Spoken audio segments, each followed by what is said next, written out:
So students, let us start another topics of this chapter. Before learning chemical formulas, I want to teach you some topics like structure of atom, electronic configuration, valency, ions. Although these topics are of 9th class, but it will be easy for you if you have a clear concept of electronic configuration and the valencies. Then we will be able to write the formulas very easily. Now the first topic is structure of atom. What is the structure of atom? Atom कैसा होता है? There are three fundamental particles of atom: electrons, protons and neutrons. आप इसको ऐसे imagine कर सकते हो just like अ solar system. Solar system होता है, बीच में सन and planets, they are revolving around the orbits. So atom has three fundamental particles: electrons, protons and neutrons. And this is the structure of atom. This is the center of the atom, which is also known as nucleus, and these are the orbits of the atom, or you can say shells of the atom. In the center, protons and neutrons, they are present in the nucleus of the atom, and electrons, they revolve around the shells. Here आप ये देख रहे हो कि electrons के आगे क्या लिखा हुआ है? नेगेटिव. प्रोटॉन्स के आगे पॉजिटिव लिखा हुआ है. What does it means? That electrons, they are negatively charged particles. Protons, they are positively charged particles. इसको आप आसानी से याद भी कर सकते हो. P is for protons and P is for positive. तो protons are positive charged particles and neutrons, they are neutral.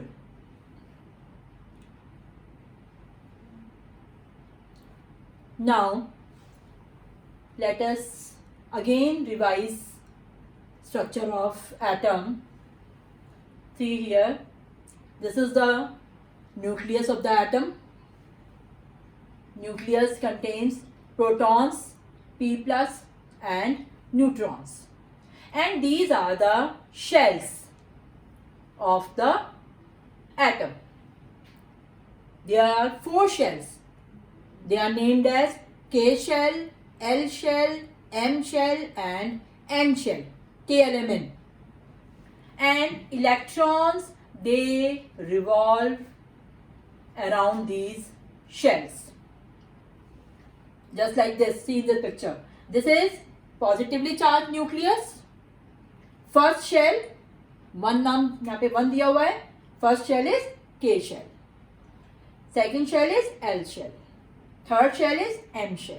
And fourth shell is N shell. So all these are the shells. Now, most important thing which you must know, that what is the maximum number of electrons in each shell. Just now I told you that there are four shells: K shell, L shell, M shell and N shell. And electrons, they get distributed in these shells. So there is some maximum limit. Maximum limit means कि एक maximum limit होती है कि K shell में कितने electrons रह सकते हैं, M शेल में कितने रह सकते हैं, N में कितने रह सकते हैं. So there is the maximum limit of electrons in each shell, and it can be calculated by this formula 2n square. N stands for the number of shells. ये 1 2 3 4 जो लिखा हुआ है. अब K शेल कैसे हुआ? K 2 into K is the first shell, 1 square to 2 electrons. तो इन K shell जो लिमिट है, मैक्सिमम लिमिट जो है इलेक्ट्रॉन्स की, वो क्या है 2। एल में एल इज सेकेंड शेल, तो 2 का स्क्वायर 4 हो गया, 4 टू 8, तो एल शेल की जो लिमिट है वो कितनी है 8 electrons. In the same way M shell की लिमिट 3 3 9, 9 टू 18। एन शेल की limit, this is the fourth shell, 4 का स्क्वायर 4 4 16 एंड 16 टू 32। तो 2 8 18 32। के शेल में 2 से ज्यादा इलेक्ट्रॉन्स नहीं आ सकते, एल शेल में 8 से ज्यादा इलेक्ट्रॉन्स नहीं आ सकते, एम में 18 से ज्यादा इलेक्ट्रॉन्स नहीं आ सकते, और एन में 32 से ज्यादा इलेक्ट्रॉन्स नहीं आ सकते। तो this is the maximum number of electrons in each shell. Now this is the table of electronic configuration of first 20 elements. अब इसको समझाने से पहले I want to suggest you that please learn the serial order of these first 20 elements on your tips. जैसे class में monitor होता है और मॉनिटर को धीरे धीरे सबके रोल नंबर याद हो जाते हैं, first roll number is this, second roll number is this, third roll number is this, क्योंकि अगर वो रोज उसको कुछ ना कुछ बच्चों की अटेंडेंस लेनी होती है या कुछ है, तो थोड़े टाइम के बाद उसको सारे रोल नंबर्स जो हैं वो सीरियल वाइज याद हो जाते हैं। तो मैं आपको ये सजेस्ट करना चाहती हूँ कि आप डेली, मॉर्निंग इवनिंग दोनों टाइम, इनका जो ऑर्डर है 20 एलिमेंट्स का, इसको आप डेली रिवाइज करो और आपको ये ऑर्डर में याद हो जाना चाहिए।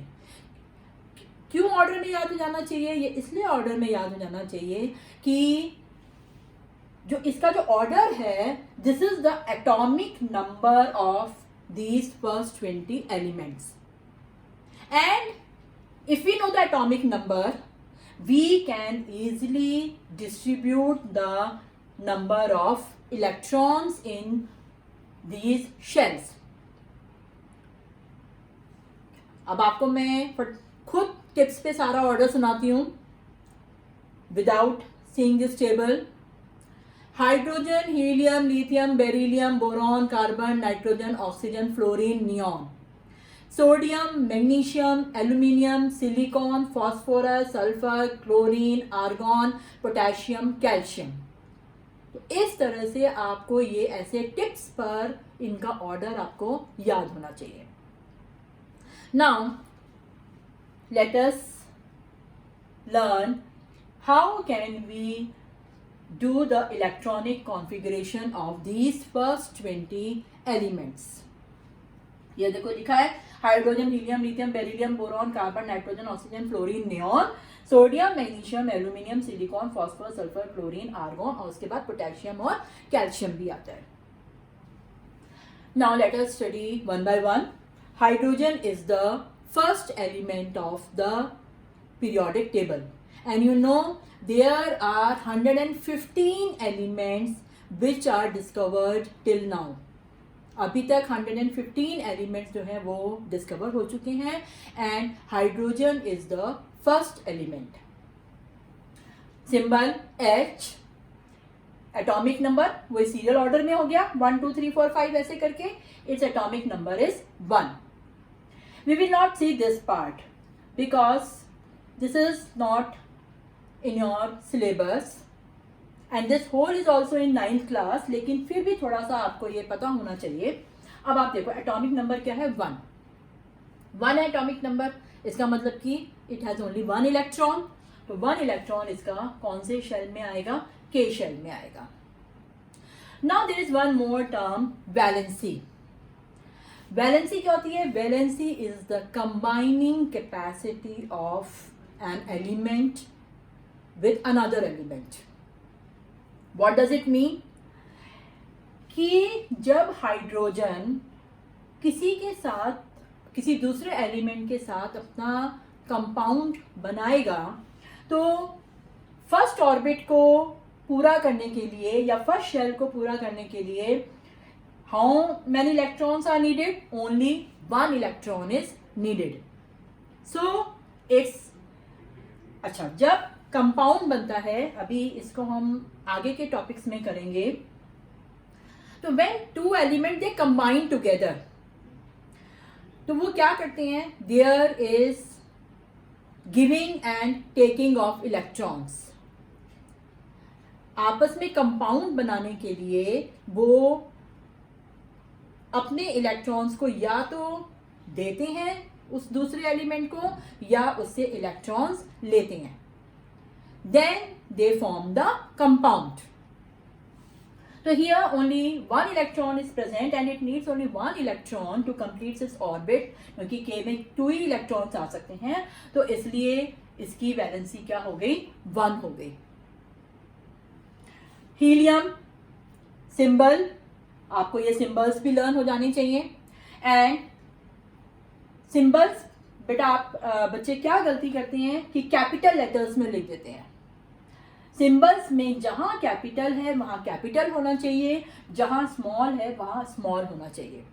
क्योंकि अगर आप यहाँ पे कैपिटल कर देते हो, सपोज mg है और g को कैपिटल कर देते हो, तो this show that these are 2 different elements, और जबकि एलिमेंट्स तो एक सिंगल वो होता है, तो इसलिए mg मैग्नीशियम है तो mg m capital M and small g.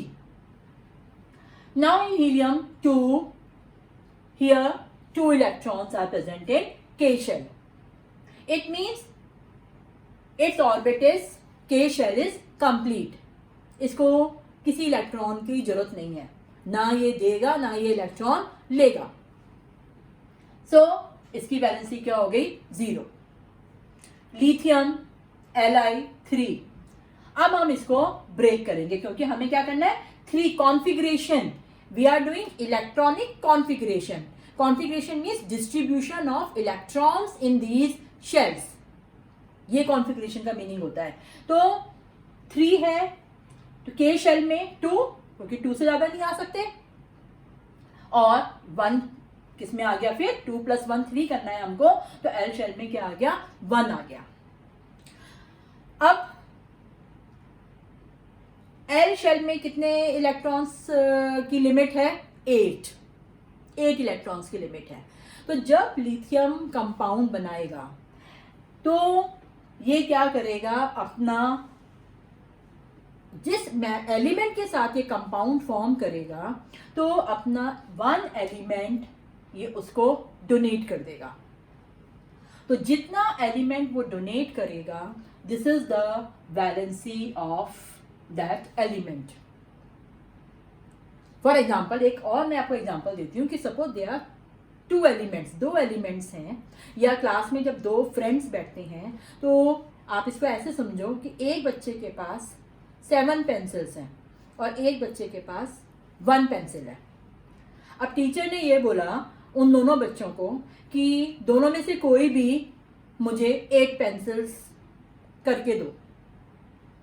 तो अब 7 पेंसिल्स लेना, जिसके पास 1 है उसको तो 7 की जरूरत है, तो it is very difficult to take 7 pencils, but it is very easy to take 1 pencil from that child. तो जो दूसरा जिसके पास 7 पेंसिल्स होंगी वो उससे 1 पेंसिल लेके अपनी 8 पेंसिल्स कंप्लीट कर लेगा.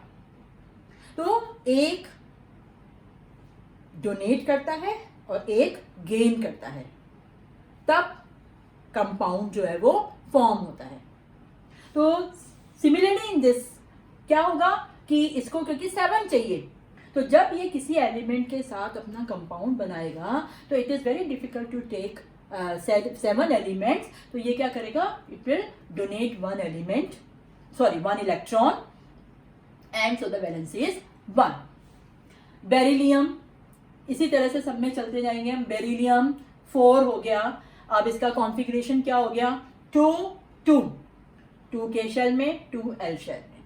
अगेन यहाँ पे इसको कितने चाहिए? बेरिलियम नीड्स 6 इलेक्ट्रॉन्स 8 करने के लिए, क्योंकि एल शेल में 8 की लिमिट है, 6 चाहिए.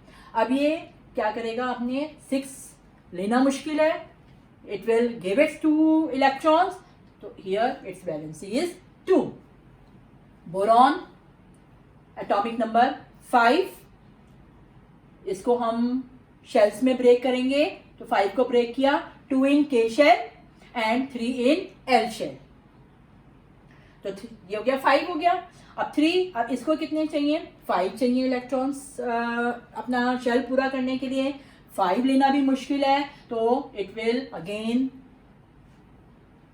लूज इट्स 3 इलेक्ट्रॉन्स, तो इसकी वैलेंसी क्या हो गई, 3 हो गई। कार्बन 6, कॉन्फ़िगरेशन क्या हुआ, 2 4, हियर इट नीड्स 4 इलेक्ट्रॉन्स, तो वेदर ये अपना दे भी सकता है, ये अपना ले भी सकता है 4 इलेक्ट्रॉन्स अपने 8 कंप्लीट करने के लिए, इसकी वैलेंसी क्या हो गई, 4 हो गई। नाउ नाइट्रोजन 7, अब इसका कॉन्फ़िगरेशन करेंगे हम 7 का, 2 5, यहां से ध्यान से समझना आप, 2 5, अब हियर इट नीड्स 3 इलेक्ट्रॉन्स, इसको कितने इलेक्ट्रॉन्स चाहिए, 3 इलेक्ट्रॉन्स चाहिए, तो इसकी वैलेंसी क्या होगी, क्योंकि इसको अपना 8 कंप्लीट करने के लिए 3 इलेक्ट्रॉन्स चाहिए, तो इसकी वैलेंसी कितनी हो गई, 3 हो गई। Oxygen 2 6, here it needs 2 electrons to complete it orbit, तो इसकी वैलेंसी क्या हो गई, 2 हो गई। Fluorine 9 2 7, here it needs 1 electron, तो valency is 1।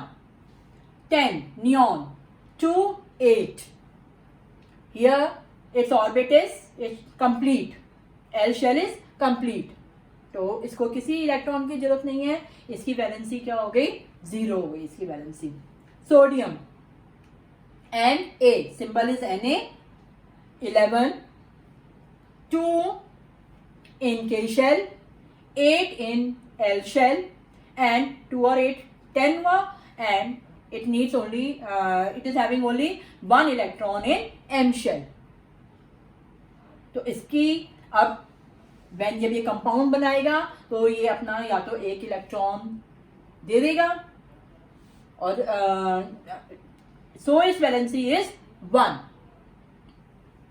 Magnesium 12, configuration is 2 8 2, again to complete its orbit it needs 6 electrons, तो ये अपना क्या करेगा, it will give its 2 electrons, तो 2 electrons दे देगा, तो इसकी वैलेंसी क्या हो गई, 2 हो गई। Aluminium 13 2 8 3, and it needs 5 electrons to complete its orbit, तो ये अपने 3 दे देगा। सिलिकॉन 2 8 4, तो its valency is 4। phosphorus 2 8 5, there are some elements which have variable valencies, means variable means more than 1 valency, तो phosphorus की वैलेंसी क्या हो गई, 3 भी हो सकती है और phosphorus की वैलेंसी 5 भी हो सकती है। Sulphur 2 8 6, 2 electrons, chlorine 2 8 7, 1 electron, argon 2 8 8, so here its orbit is complete, its valency is 0. So this is the electronic configuration of first 18 elements. अब इसको समझने के लिए first of all you have to learn the order of all these elements. Now the next topic is ions. Just now I told you that when element they form the compounds, जब compound बनाएंगे तो क्या होता है कि whether they give the electrons or they gain the electrons.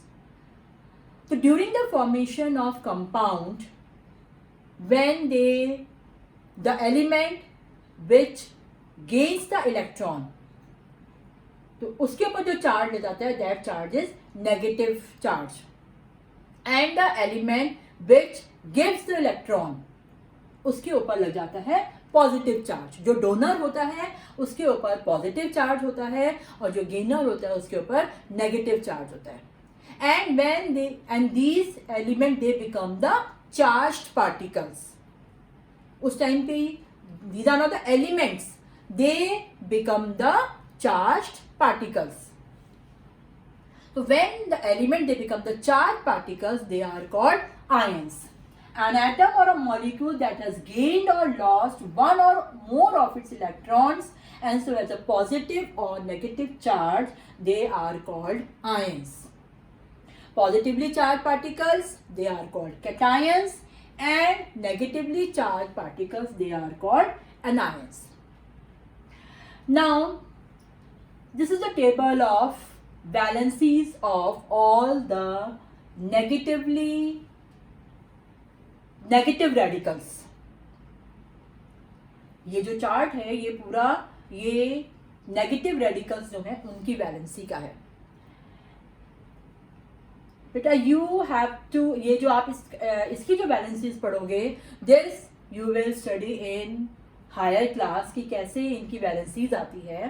तो ये आपको पूरा एज इट इज लर्न हो जाना चाहिए. जैसे क्लोराइड हो गया 1, bromide 1, means learn the names of these radicals, their formulae and their valencies. ये आपको जरूर लर्न होना चाहिए क्योंकि when we will make chemical formulas, when we learn chemical formulas, so you must know the valencies of these radicals also. ये आपको बिल्कुल tips पे याद होनी चाहिए कि किस रेडिकल की कौन सी वैलेंसी होती है.